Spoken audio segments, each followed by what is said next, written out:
right, today's gospel reading will be from Luke chapter 12, verses 16 through 21. And I'll be doing the explanation according to the Blessed Theophylact, who is an archbishop from the Ochrid region of Bulgaria from the 11th century.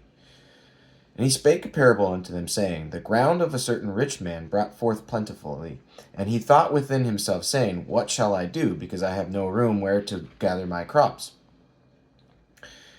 And he said, This will I do. I will pull down my barns and build greater, and there I will gather all my fruits and my goods. And I will say to my soul, Soul, thou hast much goods laid up for many years. Take thine ease, eat, drink, and be merry. But God said unto him, Thou fool, this night they shall require thy soul of thee. When whose shall those things be which thou hast prepared? So is he that layeth up treasure for himself, and is not rich toward God.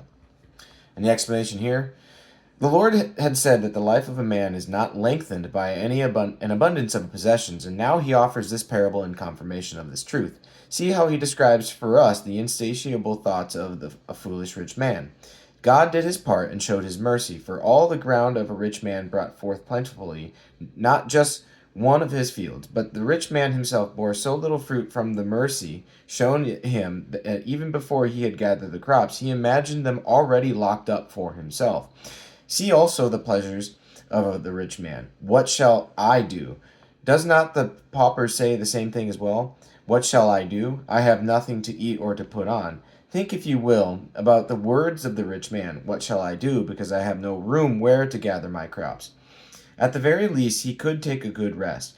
If both the pauper says, What shall I do, because I have not, and the rich man says, What shall I do, because I have not, then what do we gain by gathering more and more? We do not gain any rest, and it is clear from all the cares that come from our further efforts that we are piling up for ourselves only a great multitude of sins. Yet the foolish man says, I will pull down my barns and build greater. And if your land yields even more bountifully in the future, will you pull these down and build again? But what need is there to pull down and build? You have available to you as storehouses the stomachs of the poor, which can hold much, and are indestructible and imperishable. They are, in fact, heavenly and divine storehouses, for he who feeds the pauper feeds God. See something else that is foolish, my fruits and my goods. The rich man did not consider that he had received these things from God. If he had, he would have treated these things as would a steward of God. But he imagined that these things were the fruits of his own labors, which is why he usurped them for himself, calling them my fruits and my goods.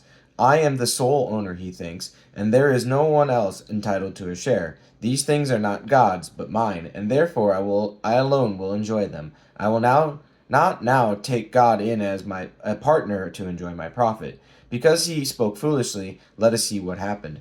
Soul, thou hast much goods laid up for many years. He determines that he will have a long life, as if length of years was something else he could obtain by working his land. But a long life is not a crop you can grow, and it is not another of your belongings. Eat, drink, and be merry. 3 cheers for the good things of my soul. But to eat and drink are the good things only of an irrational soul. Because this man has an irrational soul, it is fitting that he plans to reward himself with these things. But the good things of a rational soul are to understand, to reason, and to be glad in the law of God and in good thoughts. Do eating and drinking not suffice for you, O fool? But you must also order up for your soul which accompanies these things, namely, shameful and base pleasure. Euphemistically did the Lord employ the words be merry, indicating that by them the most wanton passions are which are the consequence of too much food and drink. But God said unto him, Thou fool, this night they shall require thy soul of thee. The words God said unto him do not mean that God conversed with the rich man, although the parable puts it in this form. Instead, the thoughts that came into the man's mind are what God spoke, Thou fool. He calls him a fool because everything he wanted was foolish, as we have shown, and every man like him is foolish and acts in vain. For as David says, In vain doth every man disquiet himself, as in Psalms 38:14. Why? Because he stores up things without knowing for whom he gathers them.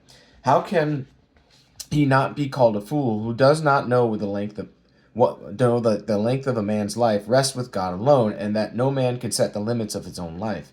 Notice also the words they will require. Like some stern imperial officers demanding tribute, the fearsome angels will ask for your soul, and you will not want to give it because you love this life and claim the things of this life as your own.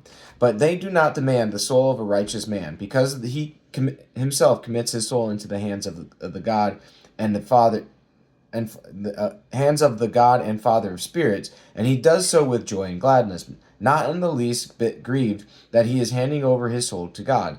For him, the body is a light burden easily shed, but the sinner has made his soul fleshy, something in substance like the body and like the earth, rendering it difficult to separate from the body. This is why the soul must be demanded of him, the same way that harsh tax collectors treat debtors who refuse to pay what is due. See that the Lord did not say, I shall require thy soul of thee, but they shall require. For the souls of the righteous are already in the hands of God. Truly, it is at night when the soul of such a sinner is demanded of him.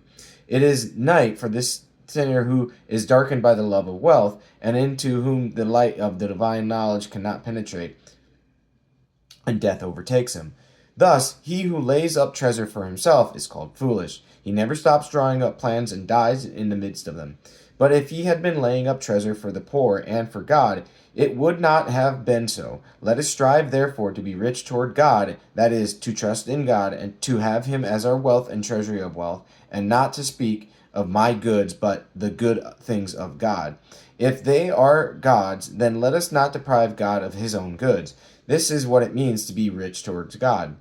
To trust that even if I empty myself and give everything away, I will not lack the necessities. God is my treasury of good things, and I open and take from that treasury what I need.